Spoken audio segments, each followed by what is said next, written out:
Hello दोस्तों, स्वागत है आप सभी का हमारे YouTube चैनल पर। आज हम बात करने वाले हैं कॉची मीन वैल्यू थ्योरम की। क्या होती है कॉची मीन वैल्यू थ्योरम? सबसे पहले हम इसके स्टेटमेंट की बात करेंगे, फिर इसके बाद प्रूफ की बात करेंगे। देखिए, कॉची मीन वैल्यू थ्योरम जो है आपके एग्जाम के पॉइंट ऑफ व्यू से बहुत ही इंपॉर्टेंट है। ठीक है, इसका आपसे प्रूफ पूछ सकता है, फिर उसके बाद पूछ सकता है कि इसके क्वेश्चन कैसे लगाते हैं, इसके क्वेश्चन वो भी मैं आपको बताऊंगा। उसकी क्लास होगी आपकी कल। आज हम इसके स्टेटमेंट की और प्रूफ की बात करेंगे। बिना देरी के स्टार्ट करते हैं अपनी कॉची मीन वैल्यू थ्योरम। आइए देखते हैं।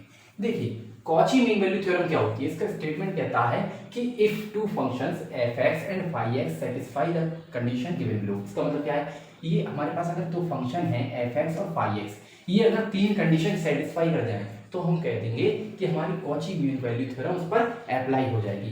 देखिए, पहली कंडीशन क्या कहती है? पहली कंडीशन इसकी कहती है कि f(x) and φ(x) are continuous in the closed interval a, b। इसका मतलब क्या है कि अगर हमारे पास दो फंक्शन हो, मान लीजिए f(x) हमारा a से b जा रहा है। ठीक है, मान लीजिए f(x) हमारा a से b जा रहा है और उसके बाद हमारा जो φ(x) है वो भी a से b जा रहा है, यानी कि वो कंटिन्यूअस हो किसमें? क्लोज्ड इंटरवल a, b में। ठीक है, पहली कंडीशन ये रही। और वो डिफरेंशिएबल भी हो किसमें? ओपन इंटरवल a, b में। देखिए, अभी तक हमने आपको जितनी भी थ्योरम बताई हैं उसमें कंटिन्यूअस होता था किसमें? क्लोज्ड इंटरवल में, और डिफरेंशिएबल होता था ओपन इंटरवल में। ये आपका पैटर्न हमेशा जितनी भी थ्योरम है आपकी बीएससी फर्स्ट सेम में, ये वाला पैटर्न चलता रहेगा। ठीक है, ये आपका दूसरा क्लियर हुआ कि अगर हमारा ऐसे भी बोल सकते हैं हम इसको कि f(x) and φ(x) exist in the open interval a, b। या आप ये बोलना चाहे तो ये बोल सकते हैं कि f(x) और φ(x) डिफरेंशिएबल, समझ रहे हैं आप? f(x) and φ(x) are differentiable in open interval a, b। ऐसे भी लिख सकते हैं। बात एक ही है दोनों का। यहाँ पर डैश लगा दिया है और पहले क्या करते थे? यहाँ पर डिफरेंशिएबल लिख देते थे। बात एक ही है, आप जैसे लिखना चाहें वैसे लिख लीजिए। और तीसरी कंडीशन इसकी क्या कहती है? इसकी तीसरी कंडीशन कहती है कि अगर हमारा φ(x), कौन सा? जो हमने दूसरा माना है फंक्शन अपना, जो दूसरा फंक्शन है उसका डैश यानी कि डिफरेंशिएशन जीरो के बराबर नहीं होना चाहिए, जीरो के बराबर नहीं होना चाहिए फॉर एनी पॉइंट, किसी पॉइंट के लिए। कौन से पॉइंट की बात हो रही है? इन पॉइंट्स की, मतलब a, b के अंदर जो पॉइंट्स आएंगे उन पॉइंट्स के लिए φ(x) हमारा जीरो के बराबर नहीं होना चाहिए। देन देयर एग्जिस्ट, देन उसके बाद एग्जिस्ट करेगा हमारा एट लीस्ट वन पॉइंट। तब हमारा एक वन पॉइंट एग्जिस्ट करेगा फॉर विच, जिसके लिए हम कह सकते हैं कि f(b) हमारा f(b) minus f(a) upon φb minus का φa बराबर होगा f'(c) अपॉन φ'(c)। मतलब क्या है इसका? इसको आप ट्रिक से ऐसे याद रख सकते हैं कि आप इधर f'(c) लिखें, फिर उसके बाद उधर से f(b) और माइनस f(b) माइनस f(a) कर दें। ठीक है, उसके बाद φ'(c) लिखें अपना, और उसके बाद आप φb माइनस का φa लिख दें। इसका ये ट्रिक है। इधर आप डैश लगा के c लिख दें और इधर b माइनस a कर दें फंक्शन में, और इधर f'(c) लिख के φ'(c) लिख के φb माइनस φa कर सकते हैं आप। ये आपका ट्रिक है, ये आपको याद रखनी है। और इसके प्रूफ को हम देखेंगे। इतना आप नोट करिए, इसके बाद हम इसके प्रूफ को देखते हैं। अभी मैंने आपको कॉची मीन वैल्यू थ्योरम के स्टेटमेंट के बारे में बताया था। अब हम बात करेंगे इसके प्रूफ के बारे में। इसका प्रूफ क्या कहता है, आइए देखते हैं किस प्रकार इसके प्रूफ को हम करेंगे। देखते हैं। देखिए, इसके प्रूफ को करने के लिए हमें एक फंक्शन लेट करना पड़ेगा कि माना जिस प्रकार हमने किसमें किया था, अपनी फर्स्ट मीन वैल्यू थ्योरम में किया था, उसी प्रकार इसमें फंक्शन लेट करेंगे। कैसे? कि इधर कैपिटल f(x) ले लेंगे, इधर स्मॉल f(x) ले लेंगे, फिर कोई कांस्टेंट नंबर के साथ इनटू में φ(x) कर देंगे, या आप gx भी कर सकते हैं, मैंने आपको बताया था। Let us define a function, हम एक फंक्शन को डिफाइन करेंगे। किस प्रकार? इस प्रकार करेंगे कि f(x) जो है हमारा वो f(x) plus a into φ(x) के बराबर है, जहां पर a हमारा कांस्टेंट नंबर होगा। ये देखिए मैंने लिख भी दिया है, कांस्टेंट नंबर होगा। ये देखिए, अब ये कंडीशन आपको लगानी है किसकी? देखिए, ये सब थ्योरम को हम किसकी सहायता से करते हैं? इस सब थ्योरम को हम रोलेस थ्योरम की सहायता से करते हैं। रोलेस थ्योरम के प्रूफ द्वारा या स्टेटमेंट द्वारा हम इनका प्रूफ करते हैं। ठीक है, कैसे करेंगे? देखिए, रोलेस थ्योरम क्या कहता था? उसकी तीसरी कंडीशन कहती थी कि f(a) बराबर होगा f(b) के। वो हमने कर दिया है कि f(a) हमारा f(b) के बराबर होता था। सही बात है, यहाँ पर कैपिटल बना लेना आप, कैपिटल f(a) बराबर f(b), जो जिसको हम समीकरण 2 मान लेंगे। ठीक है, और समीकरण 1 किसको मानेंगे? जो हमने फंक्शन कंसीडर किया है, माना है। ठीक है, उसको देखिए, हमें पता है कि now the function f(x) is the sum of two continuous and differentiable function. ये वाला जो फंक्शन है हमारा, ये वाला जो फंक्शन है ये सम है किसका, दो कंटिन्यूअस और डिफरेंशिएबल फंक्शन का। ये कंटिन्यूअस होगा, डिफरेंशिएबल होगा, ये भी कंटिन्यूअस होगा, डिफरेंशिएबल होगा। और यहाँ पर हमने माना है अपना कैपिटल एफ एक्स, ठीक है, यहाँ पर भी कैपिटल एफ एक्स।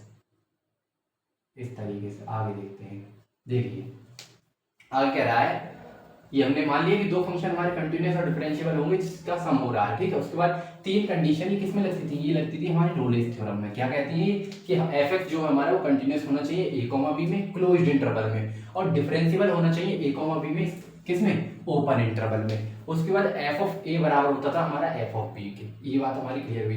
तो हम कह सकते हैं then by Rolle's theorem there must exist a real number, तब एक रियल नंबर सी एग्जिस्ट करेगा किससे, ए कॉमा बी इंटरवल से, सच दैट इस प्रकार हमारा एफ डैश सी 0 हो जाएगा। ये रोलेस थ्योरम कहती थी। अब क्या करेंगे, अब हम अपना उठाएंगे क्वेश्चन 1 जो हमने माना था। क्या माना था, ये वाला जो फंक्शन है एफ ऑफ एक्स बराबर f of x plus A into five x, इसमें हम इसका डैश करेंगे यानी कि डिफरेंशिएशन करेंगे। एफ एक्स का differentiation f dash x, f x का differentiation f dash x plus a हमारा कांस्टेंट है वो ऐसे ही रखेगा और फाइव एक्स का फाइव डैश एक्स हो जाएगा। अब देखिए किसी सी पॉइंट पर बात कर रहे हैं हम, सी पॉइंट कौन सा है, ये सी पॉइंट पर बात कर रहे हैं, तो पूरे फंक्शन में हम एक्स की जगह पे सी रख देंगे। ये वाला हमारा फंक्शन तैयार हो गया, ठीक है। इसके बाद देखते हैं सी का फंक्शन तैयार हुआ है, क्योंकि हमें एफ डैश सी बराबर 0 करना है। अब अपनी इक्वेशन 3 से हम इसको 0 के बराबर कर देंगे, क्योंकि एफ डैश सी हमारे 0 के बराबर है। इस पूरे को हम 0 के बराबर कर देंगे। ये देखिए 0 के बराबर पूरा कर दिया हमने। उसके बाद ये वाला जो है इसको हम बराबर के इधर ले आएंगे। जब बराबर के इधर लेके आएंगे तो ये वाला माइनस का हो जाएगा, या आप ऐसा भी कर सकते हैं, इसको ला सकते हैं बराबर के इधर। बात एक ही है, ठीक है। फिर माइनस का एफ डैश एक्स हो गया, सॉरी एफ डैश सी हो गया।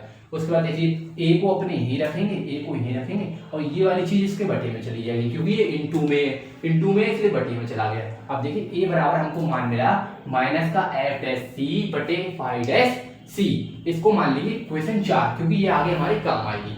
अब देखिए इक्वेशन 2 हमने कौन सी मानी थी, इक्वेशन 2 मानी थी हमने एफ ऑफ ए बराबर होगा हमारा एफ ऑफ बी के।